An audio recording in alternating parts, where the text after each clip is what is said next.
Demikian komentar dari Henry. Robert Boyle, ahli fisika dan kimia dari Inggris, seingat saya pernah berkata bahwa dia amat mengagumi hikmat dan kuasa sang pencipta dalam seekor semut, sama seperti dalam seekor gajah. Susunan yang mengherankan pada tubuh-tubuh binatang, ukuran-ukuran bentuk, sifat-sifat mereka yang berbeda dengan kekuatan-kekuatan yang mengagumkan untuk menjalani hidup indrawi yang dikaruniakan kepada mereka. Ada yang diciptakan dengan besar sekali seperti megalodon. Ada yang diciptakan dengan keindahan yang luar biasa.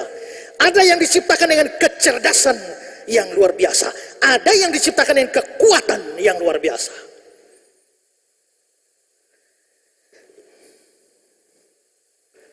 Coba kita ambil contoh. Saya mau berikan contoh kupu-kupu. Saudara, hampir kita semua tahu bahwa sayap kupu-kupu itu begitu indah dengan berbagai macam corak dan warna. Saya kasih beberapa contoh yang belum pernah lihat kupu-kupu. Coba lihat ini ya. Saudara lihat desain warna yang begitu hebat. Terus wow. Lalu terus saudara lihat begitu banyak ragam kupu-kupu.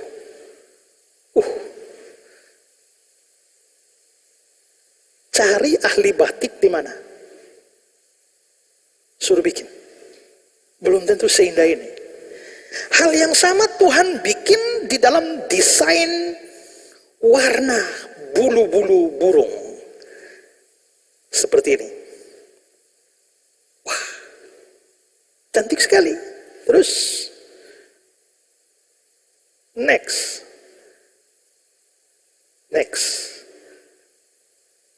Nah, saudara-saudara, sepertinya di situ hanya dengan melihat kupu-kupu dan burung, harusnya kita mengakui bahwa Allah punya sense of art yang begitu luar biasa.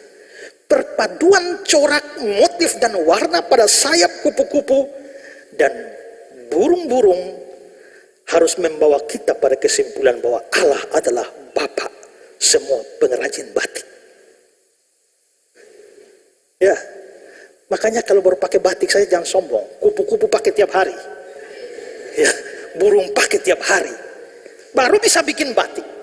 Tapi bagaimana sekali Tuhan berfirman dan berkarya, muncul semua cita rasa seni yang setinggi itu. Maka Tuhan itu adalah Tuhan. Tuhan adalah seorang seniman yang mampu memadukan corak dan warna. Ya, sebelum dunia mengenal batik, Tuhan sudah bikin batik lebih dulu. Tapi dia menaruhnya di dalam binatang-binatang ini. Saya mau menjelaskan lebih jauh sedikit tentang sayap dan bulu burung. Saudara, kalau saudara mencabut satu helai bulu burung,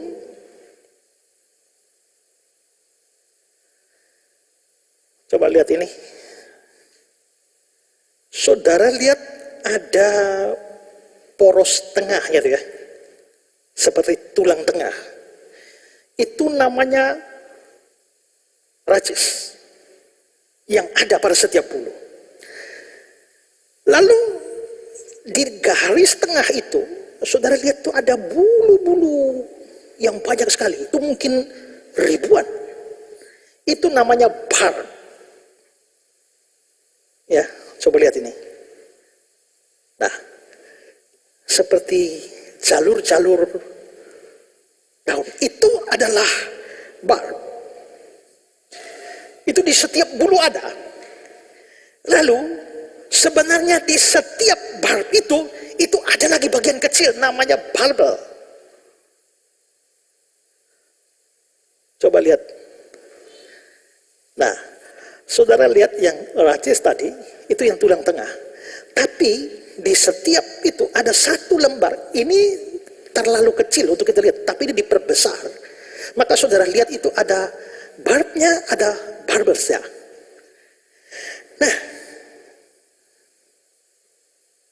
next, lihat ini. Ternyata di setiap barbels itu lagi ada yang namanya hooks, dan hooks itu yang dari satu ke satu. Dan hooks ini akan menjalin ke sana, kiri dan kanan, bertemu dengan hooks lain dari satu barbels. Maka dia membentuk semacam jaringan. Coba lihat berikut. Nah, saudara lihat. Jadi dari sini cabangnya ke sini, dari sana barb sana cabangnya ke sini, lalu akhirnya mereka membentuk sebagai satu jaringan. Ini namanya hooks. Dan ini karena diperbesar kelihatan ada lubang, tapi aslinya begitu rapat satu sama lain sehingga kalau saudara isap itu kan ada lubang-lubang ya, pasti anginnya lewat. Tapi ini karena sudah diperbesar, tetap di gambar itu ya. Kalau saudara merokok, tiupan ke sana, tidak tembus, saking rapatnya. Jadi dia sudah saling mengait seperti resleting kita. Resleting kita pun kalau merapat begini, lalu mungkin lewat udaranya. Tapi yang ada di bulu burung itu tidak bisa lewat. Maka tidak ada udara yang bisa menembus sistem bulu burung seperti ini. Ini untuk apa? Supaya ini berguna untuk dia terbang. Coba kita lihat video ini.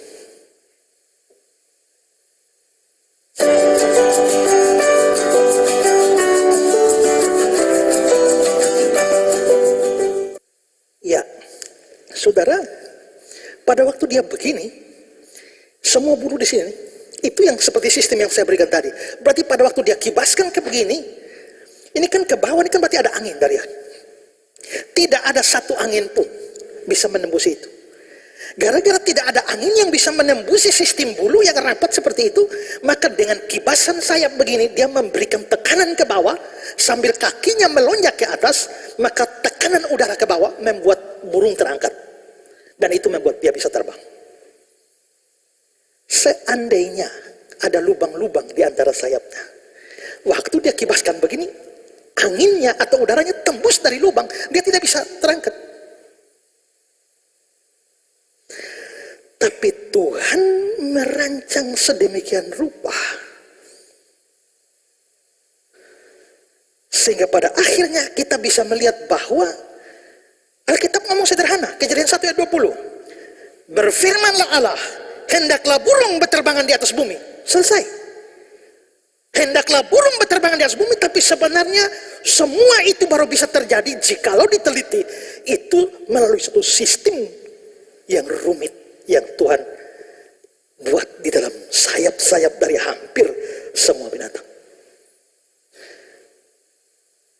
Itu yang membuat burung bisa terbang. Sistem itu yang dipakai dalam agak sedikit berbeda pada waktu orang bikin pesawat. Jadi sebenarnya kalau tadi Tuhan bisa disebut sebagai Bapak seluruh pengrajin batik, di sini Tuhan harus disebut sebagai Bapak dari pembuat pesawat modern. Bagaimana kalau sampai terjadi kasus di mana antara pegangan-pegangan dari masing-masing hooks di sayap itu menjadi renggang? Berarti tidak bisa terbang. Ya. Tapi Tuhan sudah atur sedemikian rupa. Cukup begitu ada kerenggangan, cukup burung hanya langsung perbaiki. Atau ketika dia sedikit memakai paruhnya dan merenggangkan tubuhnya, perbaiki. Coba saudara cabut bulu ayam. Saudara lihat bulu ayam itu dengan jaringannya. Lalu saudara bikin begini. Tarik dia, lepas. Secara otomatis dia kembali pada posisi semula. Itu kira-kira seperti yang dibuat. Dengan kata lain bahwa kerusakan dalam sistem, Tuhan bikin sistem yang luar biasa di dalam sayap atau bulu burung. Tapi kerusakannya bisa membuat dia tidak bisa terbang. Tapi cukup dengan sekali kibaskan sayap, perbaikan terjadi. Dan itu dirancang oleh Tuhan.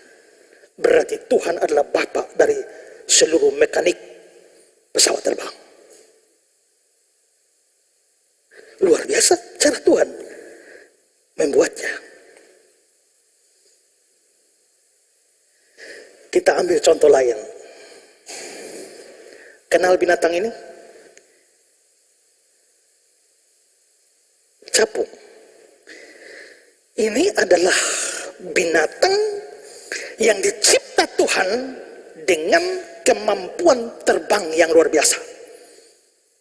Para ahli mengatakan bahwa dari seluruh unggas yang ada yang berterbangan, tidak ada yang melebihi kemampuan capung di dalam urusan terbang.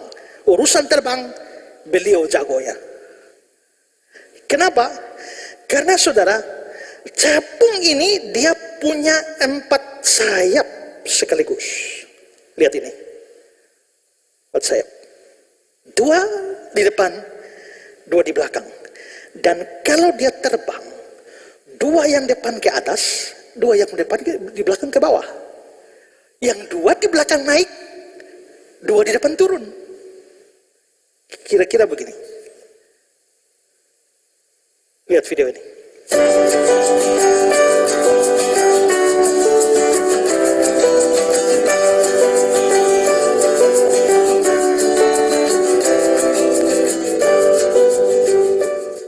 Itu cara dia terbang.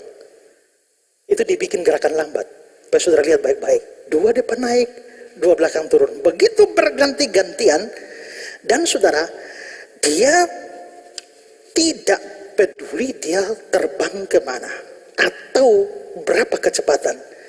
Yang anehnya. Coba saya tanya, pesawat tempur. Bisa rem mendadak dan berhenti di tempat? Tidak bisa. Kapal laut lagi jalan, rem coba. Bisa berhenti mendadak di situ? Kereta api bisa? Tidak. Tapi capung dengan kecepatan berapa saja, dia bisa berhenti mendadak, rem mati di situ. Tidak bergerak dari udara. Itu tidak bisa dilakukan helikopter manapun. Ya. Dan dia bisa sementara terbang, dia bisa rem mendadak, lalu berbalik 180 derajat, terbang ke arah berlawanan, tapi tidak membutuhkan haluan yang besar. Coba kalau helikopter, mau terbang dari sini, harus terbang ke sana. Dia butuh haluan putar. Pesawat tempur macam apapun tetap butuh haluan begini. Tapi capung set, bisa. Teknologi manusia belum sanggup bikin seperti ini. Ya. Mengapa dia bisa melakukan hal seperti itu? Karena kalau saudara berapa? Capung bisa menggerakkan 30 kali gerakan sayap per detik. Dan 4 sayap bisa membuat dia terbang dengan kecepatan 100 km per jam. Saudara naik motor paling 70-80, dia 100. Oke, sekarang tanya. Kalau pesawat terbang ke sana, bisa berhenti mendadak lalu terbang mundur. Terbang mundur tidak balik kepala loh. Tetap kepala di sana. Tapi tinggal terbang membelakang saja. Helikopter manapun, pesawat manapun, tidak ada seperti itu. Tapi capung bisa. Terbang ke belakang, sementara kepala tetap di depan. Coba kita lihat video ini. Ini diperlambat, ya.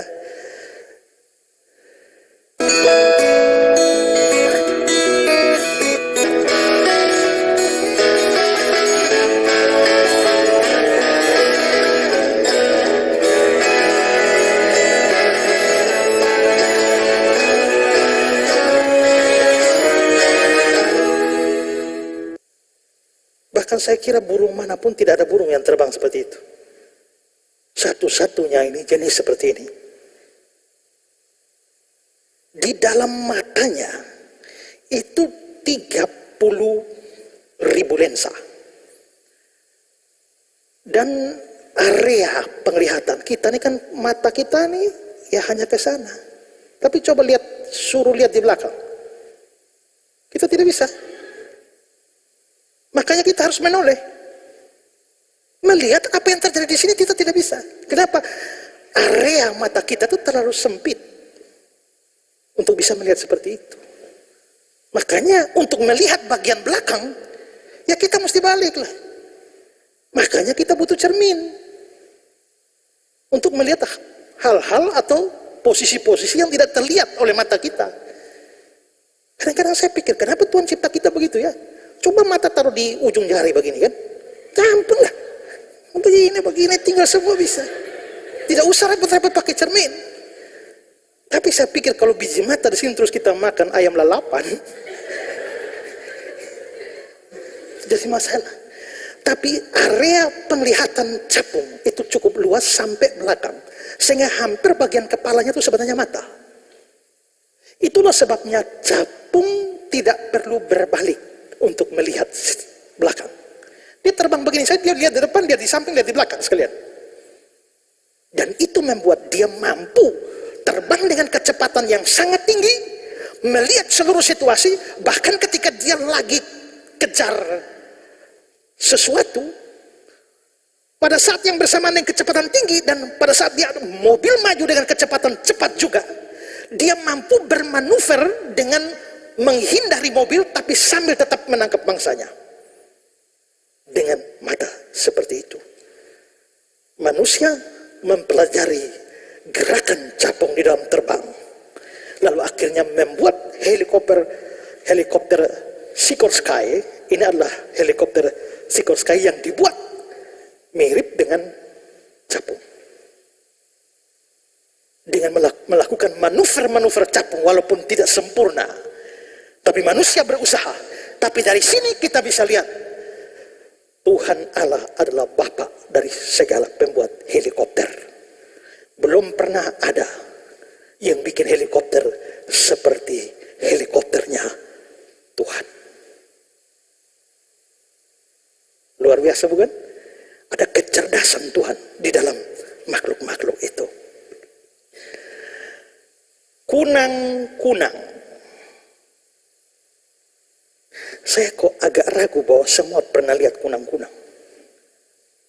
Terutama generasi milenial. Nyaris tidak dapat lagi. Generasi sebelumnya, generasi saya dan ke belakang itu generasi paling bahagia. Karena kita sempat menikmati yang modern ini, tapi juga sebagian hidup kita masa kecil masih menikmati yang purbakala itu. Ya. Yang lahir di tahun 2000 tidak lagi menikmati itu. Karena saya ragu bahwa saudara pernah melihat kunang-kunang. Saya kasih videonya aja. Kalau yang sudah lihat ya sudah, yang belum lihat biarlah ini menjadi binatang baru yang pernah saudara tahu. Ya, ya lihat videonya ini.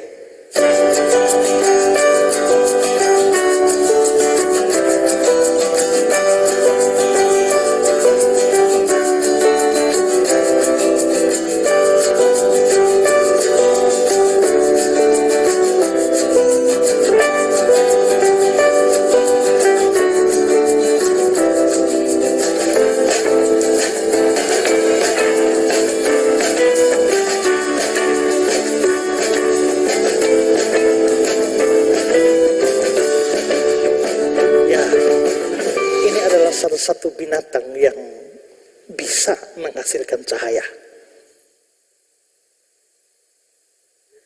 Ada beberapa binatang, termasuk binatang laut yang bisa menghasilkan cahaya. Salah satunya di darat ini adalah kunang-kunang. Kenapa dia bisa menghasilkan cahaya?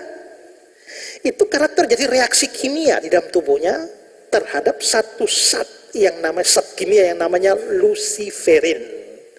Dengan luciferin itu di dalam, dengan memanfaatkan oksigen yang ada, binatang ini mampu menentukan kapan menyala dan kapan mati. Yang menarik adalah menurut ilmu pengetahuan modern, cahaya tidak terlepas dari panas. Makanya begitu lampu ini menyala, semua lampu menyala kita rasa panas. Karena cahaya atau sinar itu tidak terlepas dari panas. Bola lampu yang sedang menyala, coba pegang, panas. Mestinya ada cahaya, ada panas. Tapi yang anehnya adalah bahwa cahaya yang dihasilkan kunang-kunang ini tidak panas.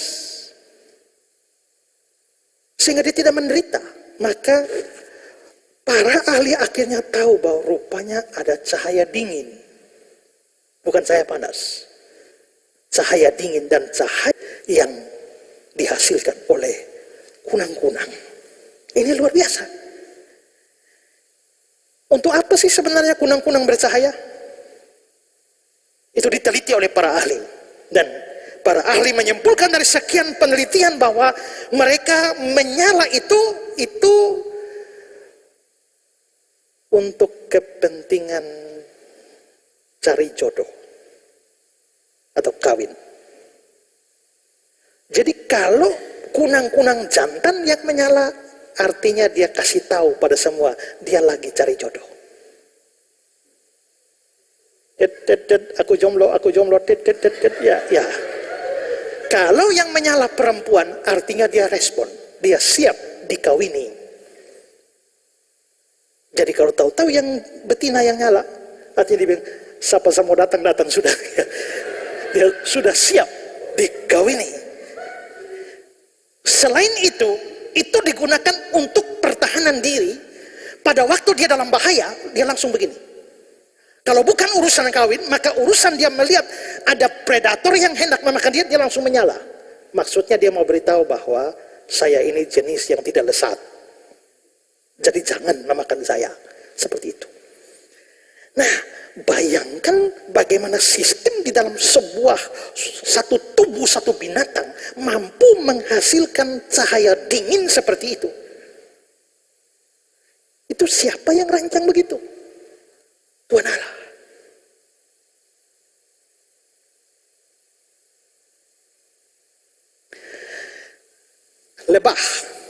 Lebah penghasil madu. Saudara pernah lihat sarang lebah? Kalau saudara lihat sarang lebah yang ada madu, saudara lihat baik-baik.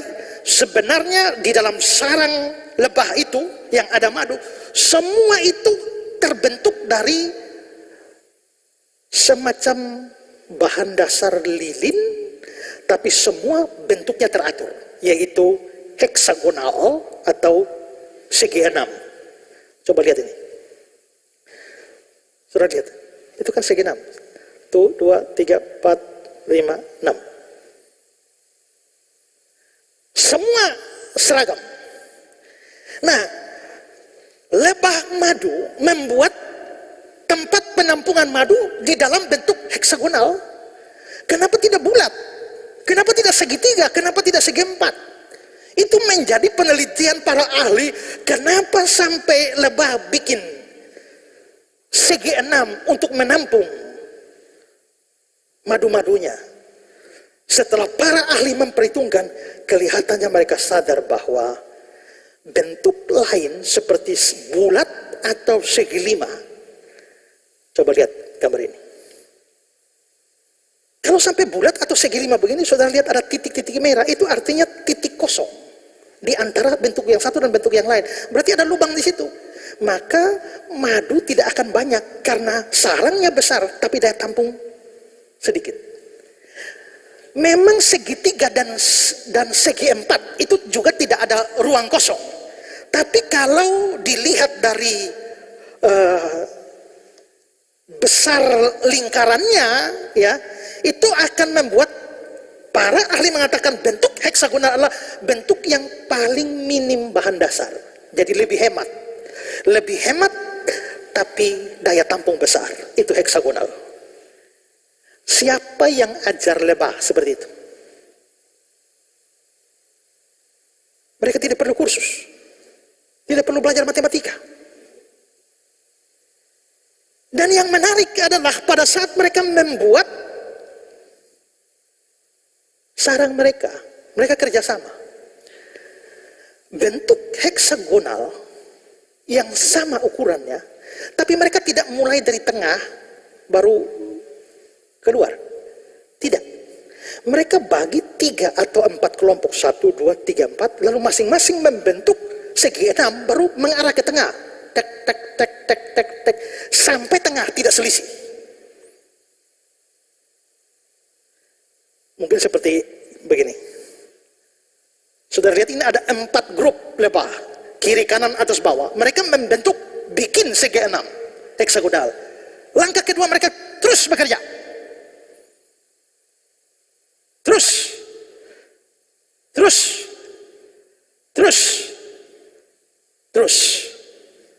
Selesai. Tidak ada selisih. Dengan ukuran yang sama. Coba kau bikin perumahan, coba. Satu star dari sana, satu star dari sini, satu star dari sana, satu star ketemu di tengah. Tidak boleh ada ruang kosong. Bisa. Bisa. Tapi itu harus arsitek jago yang jago hitung secara matematis. Seluruh perhitungan lahan itu dihitung sedemikian rupa sehingga begitu ketemu semua bentuknya sama tanpa ada selisih. Tapi saudara, kapan lebah belajar ini? Hitung-hitungan semacam ini, dan bukan cuma itu saudara ya. Coba amati video satu ini. Yang mengagumkan lagi tentang lebah madu adalah kerjasama mereka dalam membangun kantung-kantung madu. Saat mengamati sarang lebah, mungkin kita berpikir bahwa sarang tersebut terbangun sebagai blok tunggal. Padahal, lebah memulainya dari sejumlah titik yang berbeda. Ratusan lebah membangun sarang dari 3 atau 4 titik yang berbeda. Mereka terus saja membangun sampai bertemu di tengah-tengah. Tidak ada kesalahan sedikit pun di tempat mereka bertemu. Lebah juga menghitung besar sudut antara kantung satu dengan lainnya saat membangun sarang. Suatu kantung dengan kantung di belakangnya selalu dibangun dengan kemiringan 13 derajat dari bidang datar. Dengan begitu, kantung-kantung di kedua sisi sarang miring ke atas. Kemiringan ini mencegah madu mengalir keluar dan tumpah. Ke belahan bumi manapun kita pergi, lebah madu selalu berhasil membangun arsitektur luar biasa ini dengan sempurna. Mereka melakukannya pula di bagian terdalam sarang, yakni di kegelapan, tempat yang tak dapat dimasuki sinar matahari. Luar biasa, sampai hitung-hitung derajat. Kalau ada satu lebah ketemu ada bunga di sini, sarangnya di sini, bunganya di sini, dia akan terbang lurus ke sarang, tapi dia terbang tidak terbang biasa, dia terbang seperti menari. Pada waktu dia menari seperti itu, sinyal diberikan pada teman-teman lain. Dan dari sinyal yang dia berikan dengan memperhitungkan kemiringan matahari, maka teman-teman yang tidak tahu posisi bunga di sini otomatis langsung tahu bunga ada di mana. Siapa yang ajar lebah menari begitu? Sambil menari melepaskan sinyal sekaligus posisi sesuai dengan kemiringan matahari. Berarti ada kecerdasan luar biasa yang muncul di dalam penciptaan lebah. Ada kecerdasan luar biasa di dalam penciptaan kunang-kunang, burung-burung, kupu-kupu, dan binatang-binatang yang lain. Termasuk binatang-binatang laut. Tadi saya singgung lumba-lumba. Lumba-lumba itu kan seperti binatang yang bernapas pakai paru-paru. Maka dia tidak bisa hidup di dalam air murni seperti ikan yang lain. Maka dia perlu naik ke atas untuk mengambil udara. Dan di atas kepala lumba-lumba itu ada lubang. Begitu dia naik ke atas, di atas air, ini lubang langsung terbuka otomatis untuk ambil udara. Begitu dia selam, ini lubang tertutup langsung. Dan lumba-lumba bisa tidur dengan berganti-gantian dikontrol otak kiri, otak kanan setiap 15 menit. Kalau lumba-lumba tidur, Dia hanya pakai otak kiri, otak kanannya tetap aktif untuk menjaga segala sesuatu. Habis itu 15 menit kemudian pindah ke otak kanan, otak kiri yang kontrol lagi, otak kanan tidur. 15 kemudian rubah lagi. Coba bagaimana seperti itu? Maka hampir boleh dikatakan dalam semua binatang, Tuhan memberikan sebuah hikmat besar, kemahakuasaan besar ada di sana. Amsal 30 ayat 24 sampai 28. Ada 4 binatang yang terkecil di bumi, tapi yang sangat cekatan. Semut, bangsa yang tidak kuat, tapi menyediakan makanan di musim panas. Pelanduk, bangsa yang lemah, tapi membuat rumahnya di bukit batu.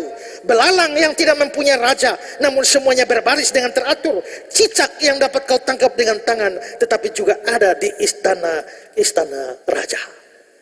Artinya, kalau kita belajar semua binatang itu pasti ada istimewanya, dirancang secara khusus dengan rancangan yang bijaksana. Nah, karena itu saudara, melihat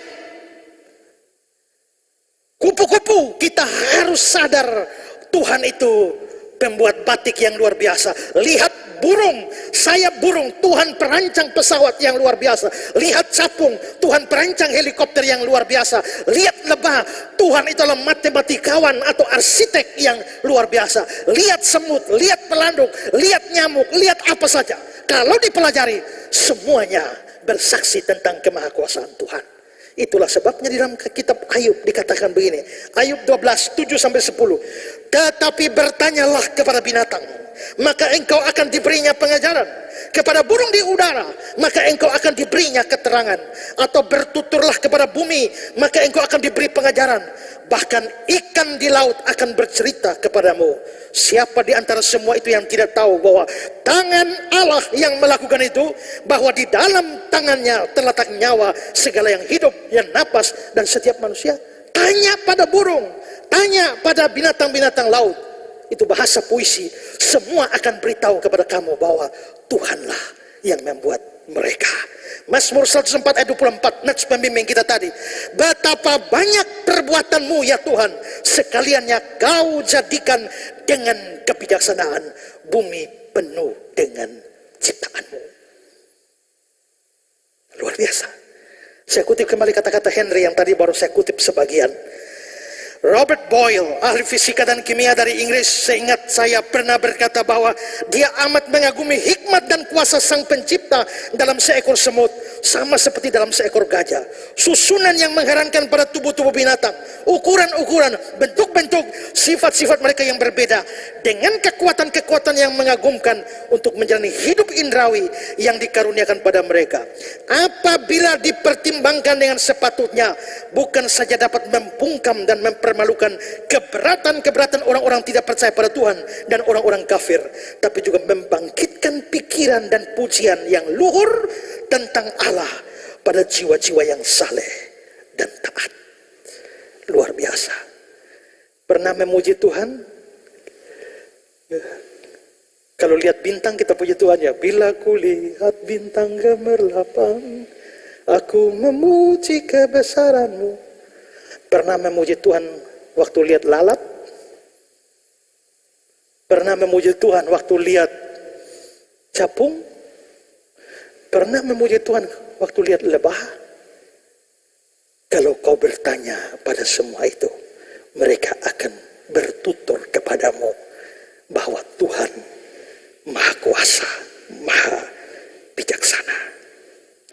Keempat, Allah menyatakan kebaikannya kepada makhluk-makhluk ini dan manusia melalui makhluk-makhluk ini. Berarti maksudnya adalah Tuhan baik kepada binatang-binatang ini, tapi Tuhan juga menyatakan kebaikan pada manusia yang nanti akan dicipta melalui keberadaan makhluk-makhluk ini. Misalnya kebaikan pada manusia dengan penciptaan binatang-binatang ini.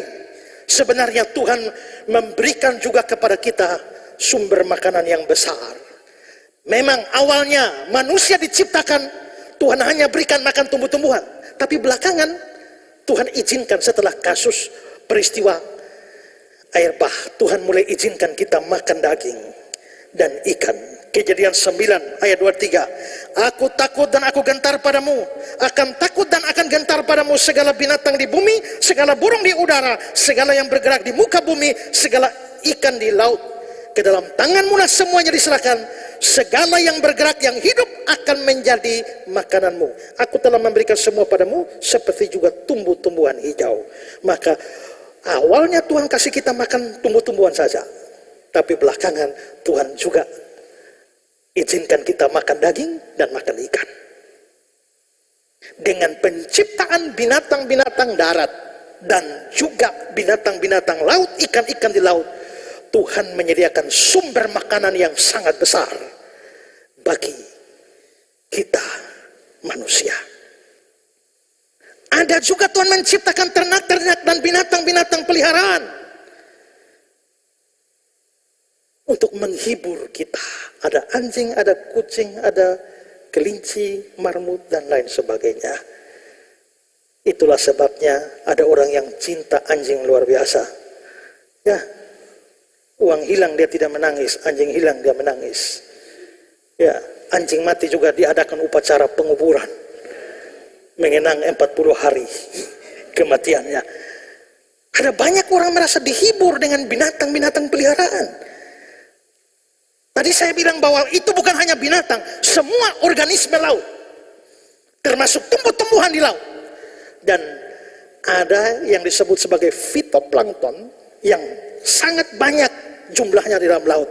Kalau tidak bisa dilihat dengan mata telanjang, kalau dengan mikroskop itu kira-kira model-modelnya macam-macam seperti berikut ini. Itu disebut fitoplankton. Ini sebenarnya sisa tumbuhan, tapi karena dia tumbuhan aslinya, dia juga berfotosintesis dengan sinar matahari. Sama seperti saya jelaskan, pohon-pohon ini berfotosintesis, akhirnya menghasilkan oksigen. Sama juga dengan fitoplankton. Tapi pohon-pohon di seluruh dunia menyumbang oksigen bagi kita cuma 20%. Sisanya disuplai dari fitoplankton itu.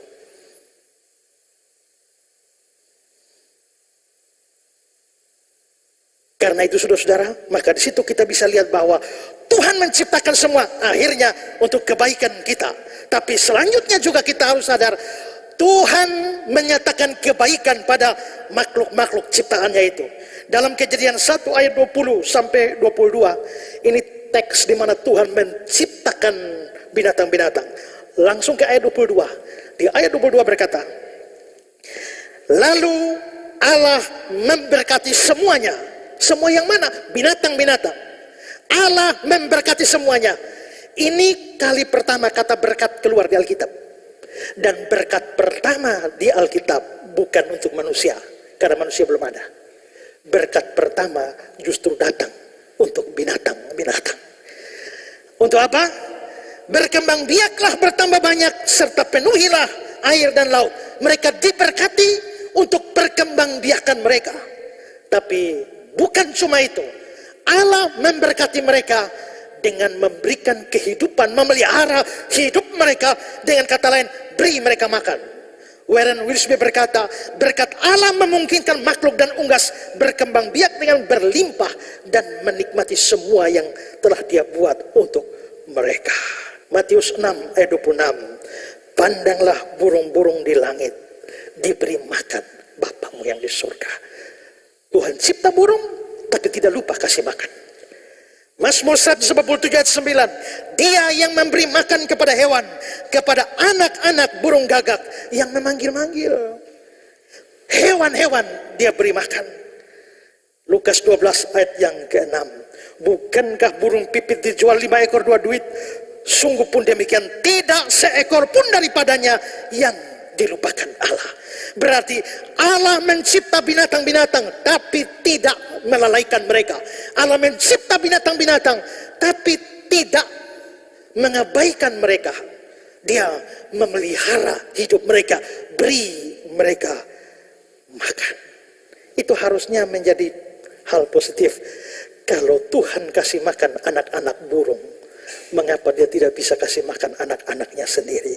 Kamu, menurut ayat 7 Lukas 12, kamu lebih berharga dari banyak burung pipit. Karena itu saudara-saudara, Terlepas dari fakta bahwa Allah menciptakan semua binatang, laut, darat, dan udara, semua harus membawa kita kepada syukur dan puji-pujian kepada Tuhan. Karena Dia menciptakan semuanya dengan hikmat yang luar biasa. Maka marilah kita memberi Allah kemuliaan atas kelangsungan hidup makhluk-makhluk ini sampai pada hari ini demi keuntungan manusia. Sangat disayangkan bahwa memancing dan menembak burung suatu kesenangan yang tidak berbahaya dengan sendirinya, sampai diselewengkan begitu rupa sehingga mengalihkan perhatian orang dari Allah dan kewajiban mereka. Sementara kesenangan itu dimanfaatkan untuk mengantar kita merenungi hikmat, kuasa, kebaikan Allah yang menjadikan semua itu, dan mengajak kita bersikap hormat kepadanya seperti ikan dan burung hormat kepada kita. Maksudnya Henry begini, kadang-kadang kita jadi tukang tembak burung dan tukang tangkap ikan. Baik, karena memang Tuhan serahkan itu.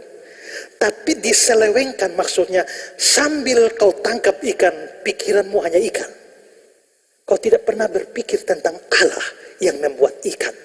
Sementara kau tembak burung, kau hanya pikir burung saja. Tapi kau tidak pikir tentang Tuhan yang menciptakan burung.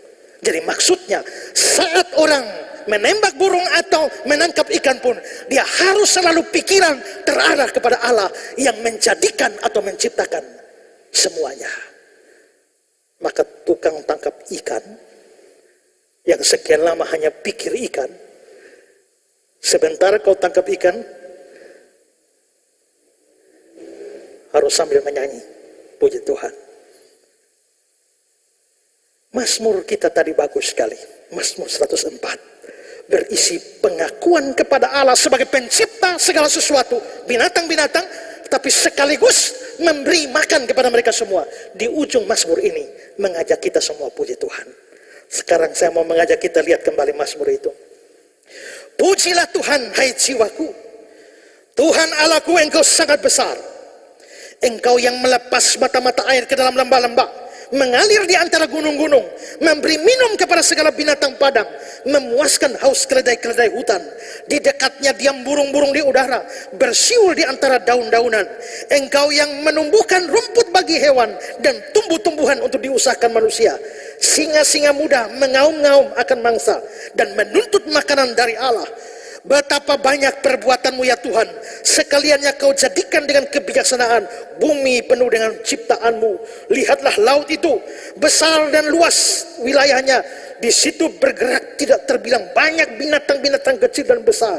Di situ kapal berlayar dan lewiatan yang telah kau bentuk untuk bermain dengannya. Semuanya menantikan engkau supaya diberi makanan pada waktunya. Apabila engkau memberikannya, mereka memungutnya. Apabila engkau membuka tanganmu, mereka kenyang oleh kebaikan. Apabila engkau menyembunyikan wajahmu, mereka terkejut. Apabila engkau mengambil roh mereka, mereka mati binasa kembali menjadi debu. Apabila engkau mengirim rohmu, mereka tercipta dan engkau membaharui muka bumi. Setelah membicarakan semua ini, pemazmur mengajak kita, biarlah kemuliaan Tuhan tetap untuk selama-lamanya. Biarlah Tuhan bersukacita karena perbuatan-perbuatannya.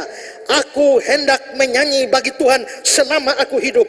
Aku hendak bermazmur bagi Allahku selagi aku ada. Kenapa memuji? Karena melihat Tuhan menciptakan semuanya dan memelihara semuanya. Inilah karya Tuhan di dalam penciptaan binatang-binatang, harus bermuara kepada puji-pujian kepada Allah. Tuhan memberkati kita. Mari kita bernyanyi bersyukur. Lagu yang tadi dinyanyikan, Aku Mau Bersyukur, ya, sambil bangkit berdiri, mari kita nyanyikan lagu itu.